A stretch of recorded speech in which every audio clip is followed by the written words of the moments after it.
Hello, Guido. Thank you so much for joining us on the WorldTempus sofa this morning. Thank you. It's a pleasure to be with you. It's a pleasure for me too. Tell me, what's new for Parmigiani? How's the show going? What can you tell us? We're still living this fantastic moment because the brand is really on fire. Everybody's asking about us, and we try to keep the desirability through innovation, through creativity, through the consistency of the style. And people are really appreciating it because you see that there is a language which is common and it's consistent and it's deep. So we're very, very pleased with that.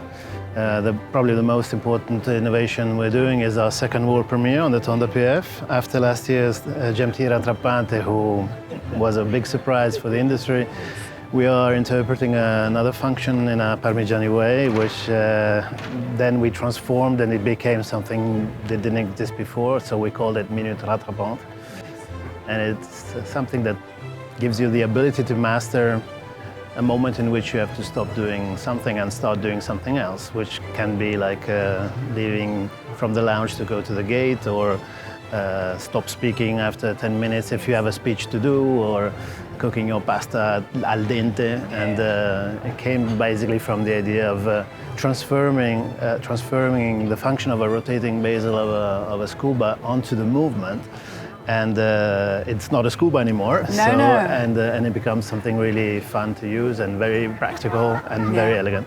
So what do you use it for personally to time? Because I use my countdown timers mainly for pasta and eggs, but do you have any other ways you use it? Well, it can be really used for anything you want. To me, it's very important when either you have a sequence of meetings, like in the fair. Now you say the next meeting at this appointment, and you can manage your interview, and you have a reference when you have to stop, and you know how much you're playing with your delay. So it helps you be on time and helps you do it in a discreet way. Oh, wonderful. Now, I was there at the stand yesterday with Pascal, and he showed us also a lot of platinum pieces. Yes.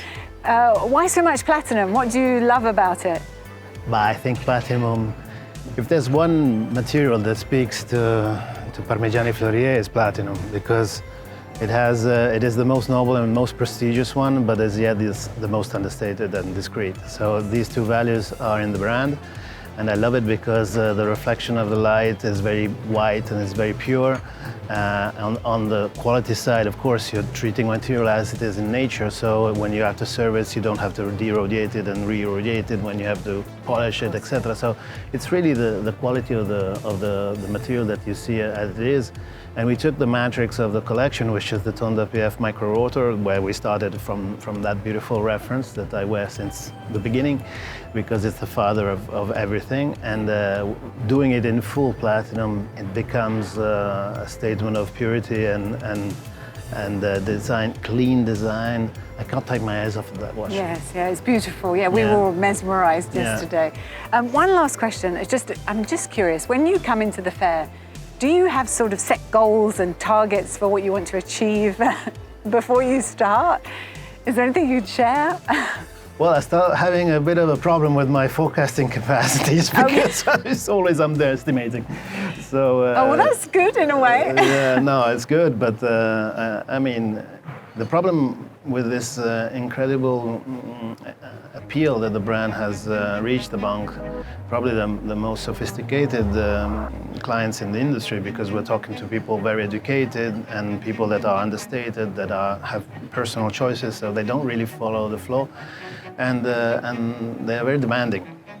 So when you are when you see that the response of what you do is so appreciated, and you start having a waiting list, which is important for you. Just for a reference, last year's GMT Rattrapante, we have a waiting list which is 7 times the production we put in production last year.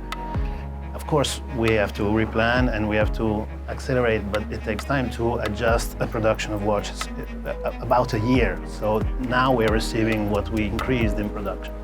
So, and you have people who are waiting patiently, but not everybody has the patience to wait, and it becomes a frustration. So I am not willing to create desire by withholding the product to our customers. On the contrary, I would love them to enjoy it but this has to be done in a way which is consistent with an evolution. You can't go faster than the music, you say in exactly. Switzerland, so that's what we're trying to do. Oh, the problem is you're just creating too much lovely stuff. You know, you need to tone it down. When you create, you put all your heart in it and you try to do it the best way. And we are obviously overwhelmed by the comments. It's really beyond the numbers. It's really the appreciation of why we are doing this, and it's fully understood. Yeah, well, it's very well deserved. Thank you. Thank you so much for joining us today. I wish you a wonderful day, and I will see you around. Thank you so much.